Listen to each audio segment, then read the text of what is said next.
ठाण्याच्या कोरम मॉलच्या पार्किंगमध्ये शिरलेला बिबट्या आता सत्कार हॉटेलमध्ये शिरलाय। हा बिबट्या शिरल्यानं परिसरात दहशतीचं वातावरण पसरलंय। वन विभाग आणि फायर ब्रिगेड घटनास्थळी असून बिबट्याला जेरबंद करण्याचे प्रयत्न सुरू आहेत। हा बिबट्या सकाळी कोरम मॉलमध्ये शिरला होता। बिबट्या शिरल्याची माहिती मिळताच पोलिसांनी घटनास्थळी धाव घेतली, मात्र त्यानंतर बाजूलाच असलेल्या सत्कार हॉटेलमध्ये हा बिबट्या शिरला।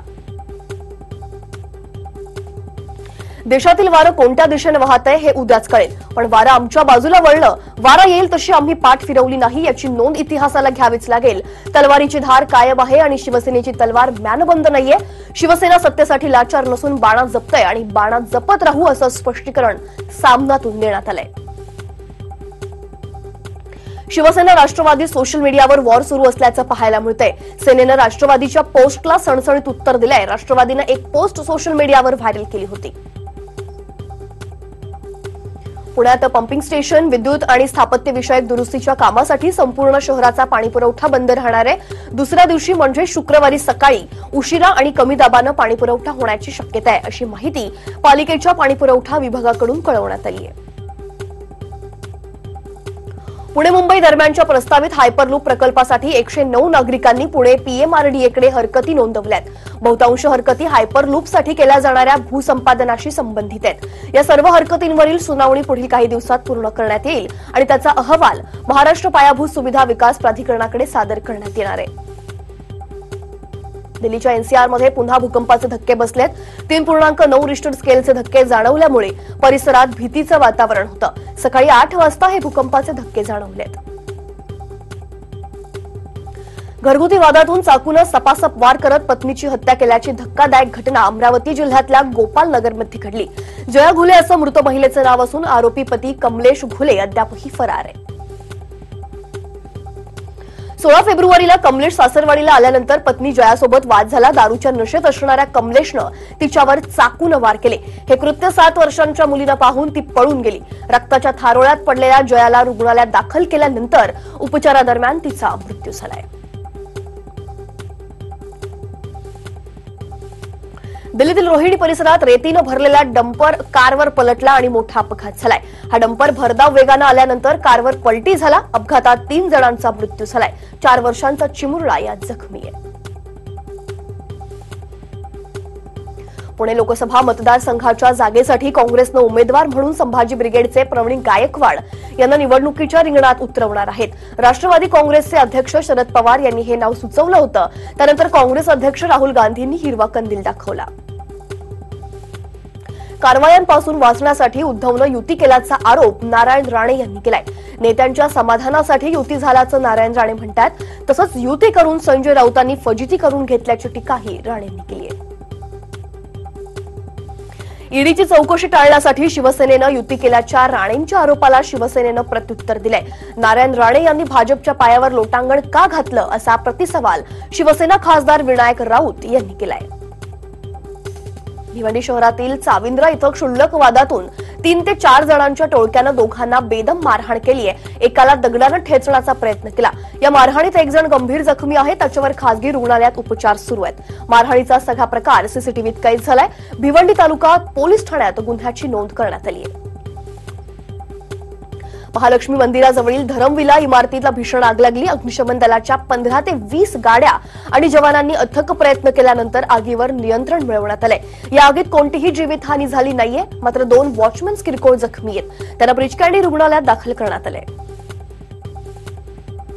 बुलढाणा जिल्ह्यातील चिखली शहरातल्या सद्गुरू टेक्सटाईल साडी सेंटर आणि तिरुपती प्लंबिंगच्या दुकानांना आग लागल्यामुळे दुकानातील सगळं साहित्य जळून खाक झालंय। ही आग शॉर्ट सर्किटनं लागली असल्याचा अंदाज वर्तवण्यात येतोय। दुकानात मोठ्या प्रमाणात साड्या असल्यामुळे आगीनं रौद्ररूप धारण केलं। आगीवर नियंत्रण मिळवण्यात अग्निशमन दलाला यश आलंय। वाशी, तुर्भे आणि कल्याण इथल्या जैन मंदिरात चोरी करणाऱ्या टोळीतील 3 सदस्यांना एपीएमसी पोलिसांनी राजस्थानमधून अटक केली आहे। त्यांच्याकडून 2 किलो देवाचे चांदीचे दागिने हस्तगत केलेत। तिघांनाही 20 फेब्रुवारीपर्यंत पोलीस कोठडी सुनावण्यात आली आहे। सीसीटीव्हीच्या आधारे तिघांना अटक करण्यात आली आहे। मुंबई अहमदाबाद राष्ट्रीय महामार्गावर पालघरमधील डहाणू तालुक्यातल्या धनिवरी इथं भरधाव कारनं बिबट्याला जोरदार धडक दिली, त्याचा मृत्यू झाला। कारमधील 2 जण जखमी झालेत। या परिसरात महामार्गालगत जंगल असल्यामुळे बिबट्या महामार्ग ओलांडत असताना अपघात झालाय। बंगळुरूतील एलहंका परिसरात दोन सूर्यकिरण विमानांची समोरासमोर टक्कर झाली. एअर शोच्या रंगीत तालिमी दरम्यान ही दुर्घटना घडली. दुर्घटनेत एका पायलटचा मृत्यू झाला. एक पायलट अद्यापही बेपत्ता आहे. प्रयागराजमध्ये कुंभमेळ्यासाठी अनेक साधू महंत हजेरी लावतात. त्यात काही साधू आपल्या वेगळेपणानं सर्वांच्या नजरा खेचून घेतात. सध्या असेच एक साधू महाराज गेल्या काही दिवसांपासून काट्यांवर झोपलेले पाहायला मिळतात. पाकिस्तानी लष्कर आणि त्यांची ISI ही गुप्तचर संघटना पुलवामाच्या हल्ल्यात सामील असल्याचा आरोप लष्कराचे वरिष्ठ अधिकारी लेफ्टनंट जनरल KJS ढिलन यांनी मंगळवारी पत्रकार परिषदेत केला. काश्मीरमध्ये बंदूक उचलून कारवाया करणाऱ्या कुणाही व्यक्तीनं शरणागती पत्करली नाही तर त्याला संपवलं जाईल असा गर्भित इशारा त्यांनी दिलाय. इम्रान खानचं वक्तव्य हैराण करणार असून इम्रान खान यांनी पुलवामाचा निषेध केला नाही अशी प्रतिक्रिया भारताच्या परराष्ट्र मंत्रालयानं दिली आहे. जैशचा मसूद अझहर पाकमध्ये हे जगजाहीर असून मसूदचे वास्तव्य हाच कारवाईसाठी मोठा पुरावा असल्याचं परराष्ट्र मंत्रालय म्हणतंय.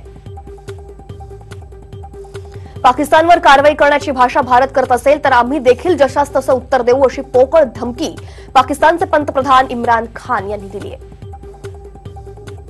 पुलवामा हल्ला हा पाकिस्ताननं केलेला नसून त्याचे पुरावे असतील तर भारतानं जरूर द्यावेत.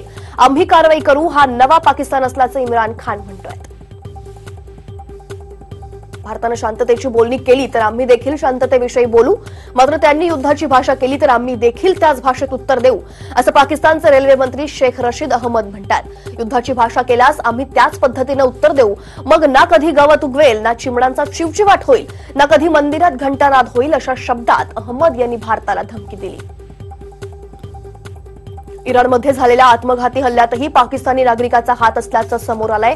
इराणमध्ये विशेष सुरक्षा बल रिव्हॉल्युशनरी गार्ड्सवर आत्मघाती हल्ला झाला. या हल्ल्यात 27 जवानांना आपले प्राण गमवावे लागले.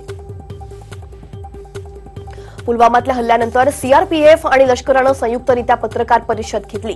दहशतवादी हल्ल्यात पाकिस्तान आर्मीचा थेट सहभाग होता असं लष्करानं म्हटलंय. सौदी अरेबियाचे प्रिन्स मोहम्मद बिन सलमान मंगळवारपासून 2 दिवसाच्या भारत दौऱ्यावर आहेत. नवी दिल्लीतील विमानतळावर पंतप्रधान मोदींनी त्यांचं स्वागत केलंय. या दौऱ्यादरम्यान दोन्ही देशांच्या संरक्षण संबंधांबाबत चर्चा होण्याची शक्यता आहे. पुलवामात काल शहीद झालेल्या मेजर दोंडियाल यांच्यावर लष्करी इतमामात अंत्यसंस्कार करण्यात आले. मेजर दोंडियाल यांचं अखेरचं दर्शन घेताना त्यांच्या पत्नीला अश्रू अनावर झाले होते. देशात चुनाव आहे त्यामुळेच बॉर्डरवर तणाव आहे अशी सडकून टीका केली अबू आझमी यांनी पंतप्रधान मोदींवर. मोदींना बांगड्या पाठवण्याची घोषणा अबू आझमी यांनी केली. सरकारनं महागाई भत्त्यात वाढ केली. आता यापुढे केंद्रीय कर्मचाऱ्यांना 12% महागाई भत्ता मिळणार आहे. 1 जानेवारीपासून हा महागाई भत्ता लागू होईल अशी माहिती केंद्रीय अर्थमंत्री अरुण जेटली यांनी दिली आहे. केंद्रीय मंत्रिमंडळाची बैठक काल पार पडली. तिहेरी तलाकवर पुन्हा अध्यादेश आणणार असल्याची माहिती केंद्रीय अर्थमंत्री अरुण जेटली यांनी दिली आहे.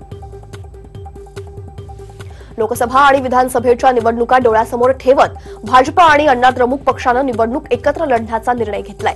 तामिळनाडू आणि पुदुच्चेरीतील निवडणुका दोन्ही पक्ष युतीच्या माध्यमातून लढणार असल्याचा निर्णय घेण्यात आला. पंतप्रधान नरेंद्र मोदींच्या नेतृत्वाखाली लोकसभेच्या 40 जागा आम्ही निश्चितपणे जिंकू असा विश्वास केंद्रीय रेल्वे मंत्री पियुष गोयल यांनी व्यक्त केलाय.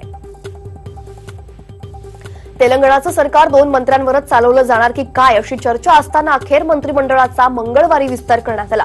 त्यात 10 मंत्र्यांचा नव्यानं समावेश करण्यात आलेला आहे. आंध्र आणि तेलंगणचे राज्यपाल ESL नरसिंहन यांनी मंत्र्यांना राजभवनातील कार्यक्रमात अधिकार पदाची आणि गोपनीयतेची शपथ दिली. त्यामुळे मंत्रिमंडळातील मंत्र्यांची संख्या आता 12 झाली आहे. युतीच्या तहात जिंकलो, आता निवडणुकीच्या युद्धात जिंकायचंय असं आवाहन शिवसेना पक्षप्रमुख उद्धव ठाकरेंनी शिवसैनिकांना केलं. युतीच्या घोषणेनंतर मातोश्रीवर आलेल्या शिवसैनिकांना उद्धव ठाकरेंनी पहिल्यांदा संबोधित केलं. लोकसभा निवडणुकीत पवार कुटुंबीय लढणार असल्याची चर्चा होती. मात्र राष्ट्रवादीचे सर्वेसर्वा शरद पवार यांनी घराणेशाहीची शक्यता फेटाळून लावली आहे. अजित पवार, रोहित आणि पार्थ पवार लोकसभा निवडणूक लढवणार नाहीत, तर पवार कुटुंबियांपैकी फक्त मी निवडणूक लढवणार आहे. सुशील कुमार शिंदे निवडणूक लढवणार असल्यानं मी लढतोय असं शरद पवार यांनी स्पष्ट केलंय.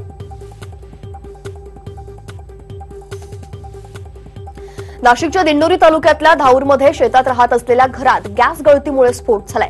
रात्री 11च्या सुमारास हा स्फोट झाला असून 4 जणांचा जागीच मृत्यू झालाय. या स्फोटात पती-पत्नीसह 2 मुलांचा समावेश आहे. यामध्ये मयत व्यक्तींची नावं मुरलीधर हरी चौधरी, कविता मुरलीधर चौधरी, तुषार मुरलीधर चौधरी, नयन कैलास चौधरी अशी त्यांची नावं आहेत. चोरी करण्याची हा चलाखी आपण नेहमीच पाहिली असेल असाच एक व्हिडिओ समोर आला। यात एक चोर कापडी पिशवी आडवी धरून एकाच्या शर्टच्या खिशातला मोबाईल लंपास करताना दिसतोय।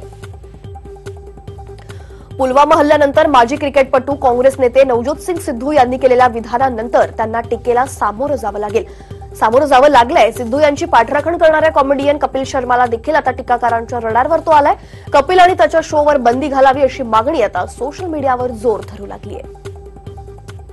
सलमान खानच्या आगामी नोटबुक चित्रपटाचे निर्मातेही शहीद कुटुंबाच्या प्रत्येकी 22 लाख रुपये त्यांना देणार आहेत। सलमान खान निर्मित नोटबुक या चित्रपटाचे अर्ध्याहून अधिक चित्रीकरण काश्मीरात झालंय। आज आपलं संरक्षण करणारे हेच जवान आपल्यासाठी शहीद झालेत आणि यासाठीच आम्ही हा मदत निधी त्यांच्या कुटुंबियांना देण्याचं ठरवलंय असं निर्मात्यांनी सांगितलंय।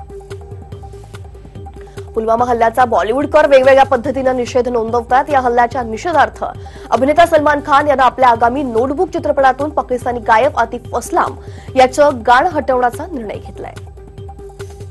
बॉलिवूडची दबंगल सोनाक्षी सिन्हा आणि नवाजुद्दीन सिद्दीकी बोली चुडिया या चित्रपटात एकत्र दिसणार आहेत। नवाजचा भाऊ शमास नवाब सिद्दीकी या चित्रपटाची निर्मिती करतोय। गेल्या अनेक दिवसापासून शमास या चित्रपटासाठी अभिनेत्रीच्या शोधात होते। त्यांचा शोध आता पूर्ण झालाय। सोनाक्षीची मुख्य अभिनेत्री म्हणून निवड झाली आहे। अभिनेत्री गायिका नेहा कक्कड ही तिच्या हटके ड्रेसिंग स्टाईलमुळे ट्रोल झाली। नेहाच्या लुकला खूप ट्रोल केलं जात आहे। इतकंच नाही तर एका नेटिझन्सनं तिला ड्रेसिंग सेन्स नसल्याचं म्हटलंय। नेहाचा फॅशन एक्सपेरिमेंटल फोल ठरलेला आहे असं दिसतंय, मात्र नेहाला या गोष्टींनी कधीच फरक नाहीये।